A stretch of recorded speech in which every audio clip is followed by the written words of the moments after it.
আসসালামু আলাইকুম, স্বাগত জানাচ্ছি আরটিভির মধ্যাহ্নের সংবাদে। আপনাদের সঙ্গে আছি আমি ফারজানা তানি। রাজশাহী বিশ্ববিদ্যালয় কেন্দ্রীয় ছাত্র সংসদ রাকসু হল সংসদ নির্বাচনে প্রার্থীদের বিরামহীন প্রচার চলছে। সকাল থেকে ক্যাম্পাসের বিভিন্ন হল, শহীদ মিনার সহ বাইরে বিভিন্ন আবাসিক এলাকায় প্রার্থীরা তাদের প্যানেল এবং নিজেদের জন্য ভোট চেয়ে প্রচার চালাচ্ছেন। সকাল 10:30টার দিকে শহীদ বুদ্ধিজীবী চত্বরের সামনে সম্মিলিত শিক্ষার্থী জোটের ব্যানারে ইসলামী ছাত্র শিবির 24 দফা ইশতেহার ঘোষণা করেছে। দীর্ঘ 35 বছর পর আগামী 25 সেপ্টেম্বর নির্বাচন অনুষ্ঠিত হবে।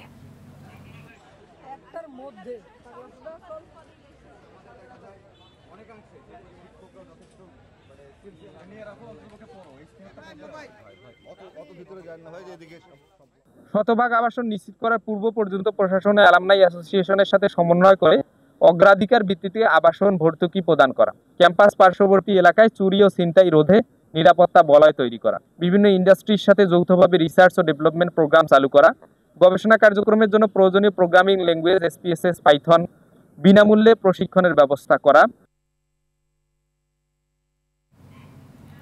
রাজশাহী বিশ্ববিদ্যালয় ক্যাম্পাস থেকে সরাসরি যুক্ত হচ্ছেন সহকর্মী মোস্তাফিজ রকি।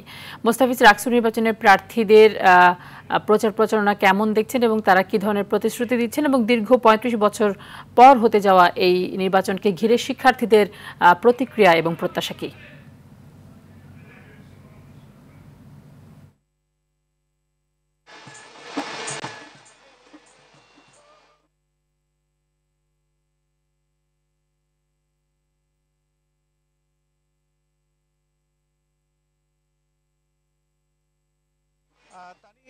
রাজশাহী বিশ্ববিদ্যালয়ে এখন মুষলধারে বৃষ্টি হচ্ছে।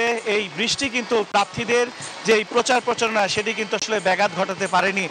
যেহেতু এখন পরিবহন মার্কেটে আমি রয়েছে, এই পরিবহন মার্কেট আপনারা দেখতে পাচ্ছেন বিভিন্ন যারা প্রার্থী রয়েছেন তারা কিন্তু তাদের যে প্রচার প্রসার সেটি কিন্তু তারা আসলে করছেন। এবং আমরা কিন্তু সকাল থেকেই দেখছি মূলত যারা প্রার্থী রয়েছেন তারা বিভিন্ন হলে বা বিভিন্ন যে ইউনিটগুলো রয়েছে সেগুলোতে কিন্তু তারা আসলে ভোটারদের দাঁড়ে দাঁড়ে যাচ্ছেন এবং তারা কিন্তু ভোটারদের কথার ছলে তাদের যে ইশতেহার সেটি জানাচ্ছেন এবং নানান উপায়ে তারা কিন্তু মূলত আসলে তারা কিন্তু ভোটারদের যে মন জয় করার চেষ্টা করছেন।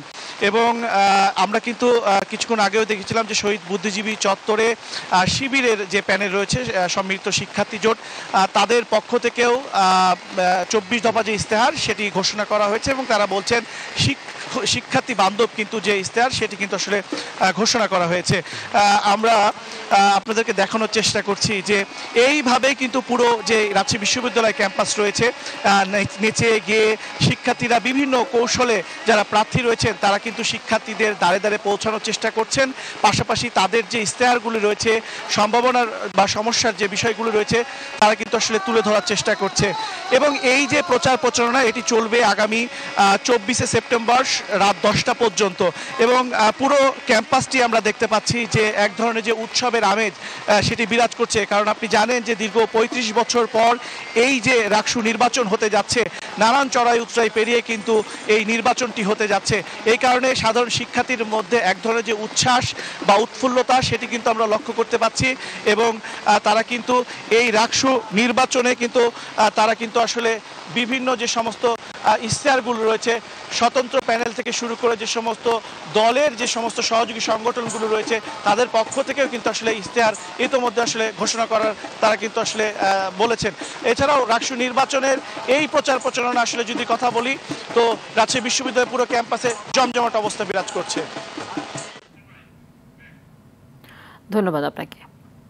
ওদিকে চট্টগ্রাম বিশ্ববিদ্যালয় কেন্দ্রীয় ছাত্র সংসদ চাকসু নির্বাচন ঘিরে ক্যাম্পাসে বিরাজ করছে উৎসবের আমেজ।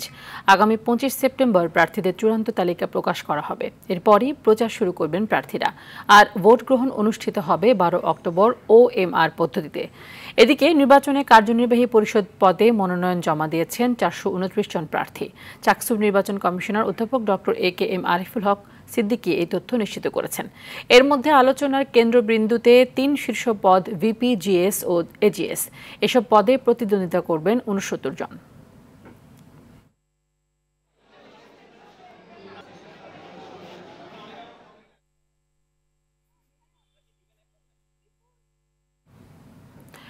রাজধানীর যাত্রাবাড়ীতে একটি বাসায় এসি বিস্ফোরণে একই পরিবারের 4 জন দগ্ধ হয়েছেন। তাদের রাজধানীর জাতীয় বার্ন ও প্লাস্টিক সার্জারি ইনস্টিটিউটে ভর্তি করা হয়েছে। গেল রাত 1:30টার দিকে ধলপুর বউবাজার লিচু বাগানের একটি ভবনের 7ম তলায় এই ঘটনা ঘটে। দগ্ধরা হলেন মোহাম্মদ তুহিন হোসেন, তার স্ত্রী ইবা আক্তার, 2 ছেলে তাওহিদ ও তানভীর। তুহিন মোতালেব প্লাজায় একটি মোবাইল সার্ভিসিং দোকানে কাজ করেন। তাদের বাড়ি মাদারীপুরের সদর উপজেলায়। পরিবারের সদস্যরা জানান, রাতে ঘুমন্ত অবস্থায় এসি বিস্ফোরণ হয়। মুহূর্তেই ঘরে আগুন ধরে গেলে তারা 4 জনই পুড়ে যান। 4 জনের অবস্থায় গুরুতর বলে জানান চিকিৎসক।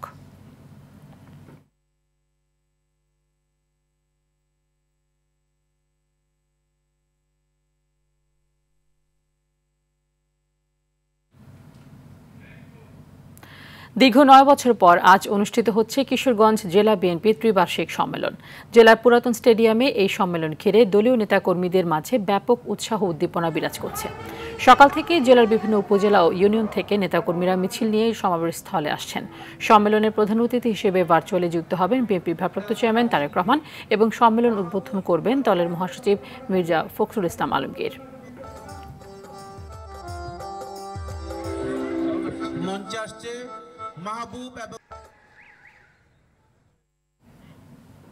এ বিষয়ে আরো জানাতে কিশোরগঞ্জ থেকে সরাসরি যুক্ত হচ্ছেন সহকর্মী শফিকুল ইসলাম নাইম। নাইম, সম্মেলন শুরু হয়েছে কিনা এবং আজকের সম্মেলন থেকে নেতাকর্মীদের প্রত্যাশা কি?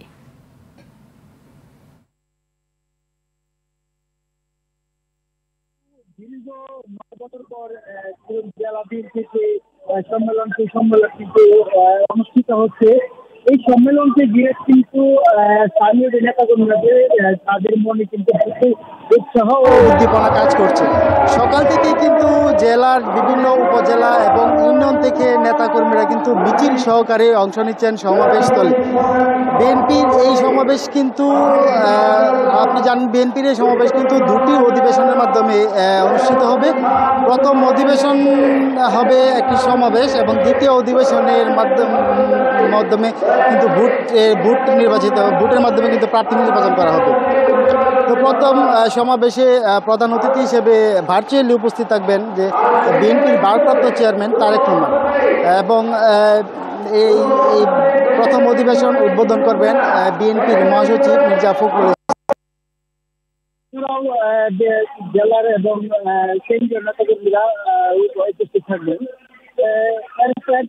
কিন্তু বিকাল 4টা থেকে কিন্তু শুরু হবে দ্বিতীয় অধিবেশন। ভোটের মাধ্যমে সভাপতি সাধারণ সম্পাদক নির্বাচন করা হবে। বিকাল 4টা থেকে শুরু হবে দ্বিতীয় অধিবেশন। সব দিনে প্রায় 2,090 জন প্রার্থী। থেকে এই ছিল আমাদের সার্ভিসেস। ধন্যবাদ। মেক্সিকোতে একটি এলপিজি বাহী ট্যাঙ্কার বিস্ফোরণের ঘটনা ঘটেছে। বিস্ফোরণে নিহতের সংখ্যা বেড়ে দাঁড়িয়েছে 25, আহত হয়েছেন আরও 90 জন। বৃহস্পতিবার রাজধানীর সবচেয়ে জনবহুল এলাকা ইস্তাপালাপার একটি ব্যস্ত সড়কে সীমানা দেয়ালের সঙ্গে সংঘর্ষ হয় জ্বালানিবাহী ট্যাঙ্কার ট্রাকটির। দেশটির স্বাস্থ্য মন্ত্রণালয়ের বরাতে তথ্যটি নিশ্চিত করেছে আন্তর্জাতিক বার্তা সংস্থা রয়টার্স। বিস্ফোরণের সময় ট্রাকটিতে প্রায় 50,000 লিটার এলপিজি মজুদ ছিল বলে জানা যায়। আহতদের মধ্যে 21 জন এখনও হাসপাতালে চিকিৎসাধীন রয়েছে। তাদের মধ্যে কয়েকজনের অবস্থা আশঙ্কাজনক। এছাড়া 38 জনকে চিকিৎসা প্রদান শেষে হাসপাতাল থেকে ছেড়ে দেওয়া হয়েছে।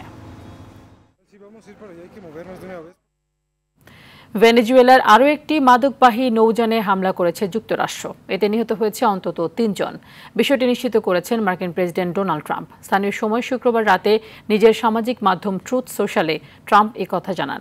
বলেন, যুক্তরাষ্ট্রের সাউদার্ন কমান্ডের অঞ্চলে এই প্রাণঘাতী হামলা চালানো হয়, যা দক্ষিণ ও মধ্য আমেরিকার 31টি দেশ ও ক্যারিবীয় অঞ্চল জুড়ে বিস্তৃত। নৌযানটি যুক্তরাষ্ট্রের দিকে যাচ্ছিল বলেও দাবি করেন ট্রাম্প। গত কয়েক সপ্তাহের মধ্যে ভেনেজুয়েলার সন্দেহজনক মাদকবাহী নৌযানের ওপর এটি যুক্তরাষ্ট্রের তৃতীয় হামলা।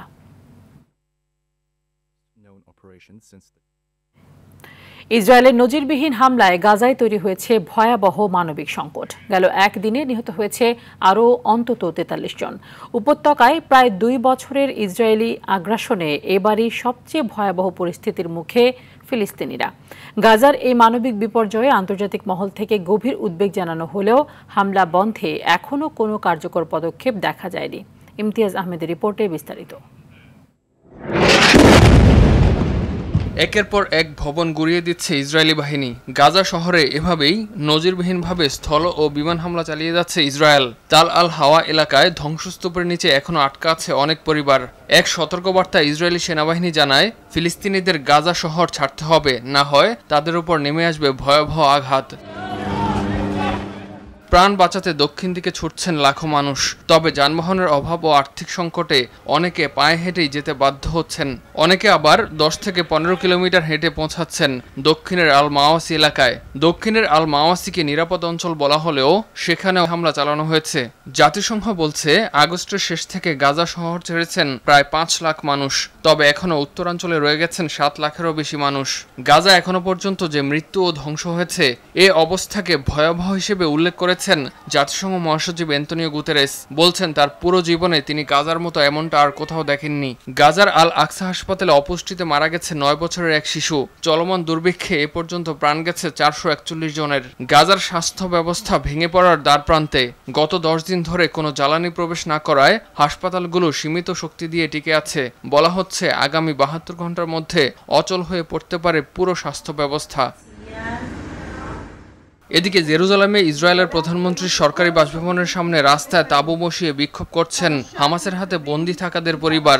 বন্দীদের নিরাপদে ফেরাতে এবং চলমান এই সংকট সমাধানে ইসরায়েল প্রধানমন্ত্রী বেনিয়ামিন নেতানিয়াহুকে চাপ দেওয়া জরুরি বলে মনে করছেন তারা। ইমতিয়াজ আহমেদ, আরটিভি। এদিকে ফিলিস্তিনকে রাষ্ট্র হিসেবে স্বীকৃতি দেবে দক্ষিণ পশ্চিম ইউরোপের দেশ পর্তুগাল। শুক্রবার এক বিবৃতিতে পর্তুগালের পররাষ্ট্র মন্ত্রণালয় জানায়, আগামী রোববার ফিলিস্তিনকে রাষ্ট্র হিসেবে আনুষ্ঠানিকভাবে স্বীকৃতি দেবে দেশটি। আগামী সপ্তাহে অনুষ্ঠিতব্য জাতিসংঘের উচ্চ পর্যায়ের সম্মেলনের আগেই এই স্বীকৃতির আনুষ্ঠানিক ঘোষণা দেওয়া হবে। গত বছরের মে মাসে প্রতিবেশী স্পেনের বামপন্থী সরকারের পাশাপাশি আয়ারল্যান্ড ও নরওয়ে ফিলিস্তিনি রাষ্ট্রকে স্বীকৃতি দেয়। একই সঙ্গে স্পেন অন্যান্য ইইউ দেশগুলোকে ফিলিস্তিনকে স্বীকৃতি দেওয়ার আহ্বান জানায়। ইউরোপীয় ইউনিয়নের 27 সদস্য দেশের মধ্যে ফিলিস্তিন রাষ্ট্রকে স্বীকৃতি দেওয়ার মধ্যে আছে সুইডেন, সাইপ্রাস ও সাবেক কিছু কমিউনিস্ট রাষ্ট্র। আজ থেকে শুরু এশিয়া কাপের সুপার 4। প্রথম দিনই মাঠে নামছে বাংলাদেশ, প্রতিপক্ষ বর্তমান চ্যাম্পিয়ন শ্রীলঙ্কা।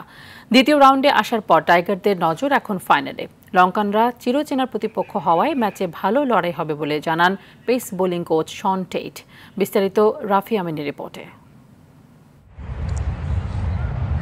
মাত্র একদিন আগেই পরম বন্ধু বনে যাওয়া শ্রীলঙ্কা এখন বাংলাদেশেরই প্রতিপক্ষ। সুপার 4-এর প্রথম ম্যাচটাই এখন বাঘে সিংহের লড়াই। এশিয়া কাপের আগে লঙ্কানদের সিরিজ হারালেও টুর্নামেন্টের গ্রুপ পর্বে চারিত আসালাঙ্কার দলের কাছে পাত্তাই পায়নি বাংলাদেশ। 6 উইকেটের বড় জয় পায় দলটি। ম্যাচের আগে সেটা স্বীকারও করলেন শন টেইট। তবে এই ম্যাচ নিয়ে আশাবাদী তিনি। আমরা একে অপরকে বেশ ভালোভাবে চিনি। প্রথমত আমরা সুপার 4-এ এসেছি, এটা ভালো ব্যাপার। আমরা এখান থেকে সামনের দিকে যেতে চাই। আশা করি ম্যাচটিতে ভালো একটা লড়াই হবে। চলতি টুর্নামেন্টে প্রথমবারের মতো দুবাইতে খেলতে যাচ্ছে লিটন তামিমরা, যেখানে স্পিনাররা পেয়ে থাকেন বাড়তি সুবিধা। তাতে টাইগারদের একাদশে দেখা যেতে পারে অতিরিক্ত এক স্পিনার।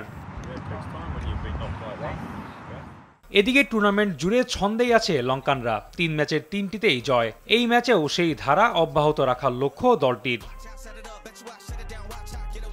যদিও ব্যাটিং কোচ থিলানা কান্দাবি এগিয়ে রাখছেন না কোনো দলকেই। আমরা বাংলাদেশের সাথে প্রায়ই খেলি, মানে গত 3-4 মাসের মধ্যে আমরা প্রায় 4-5টা ম্যাচ খেলেছি। তাই আমরা তাদের শক্তি ও দুর্বলতা সম্পর্কে জানি এবং আমি নিশ্চিত আমাদের ছেলেরা একটা ভালো লড়াই দেবে। এদিকে শ্রীলঙ্কান শিবিরে বড় ধাক্কা খেয়েছেন দুনিত ওয়ালালাগে। আফগানিস্তান ম্যাচ চলাকালীন হারিয়েছেন নিজ বাবাকে। এরপর দেশে ফিরে গেলেও আজই দলের সাথে যোগ দেবেন তিনি। থাকতে পারেন ম্যাচের একাদশেও। রাফি আমিন, আরটিভি। মধ্যাহ্নের সংবাদ এ পর্যন্তই। দুপুরের সংবাদ 1:45 দেখার আমন্ত্রণ রইল। ধন্যবাদ সবাইকে।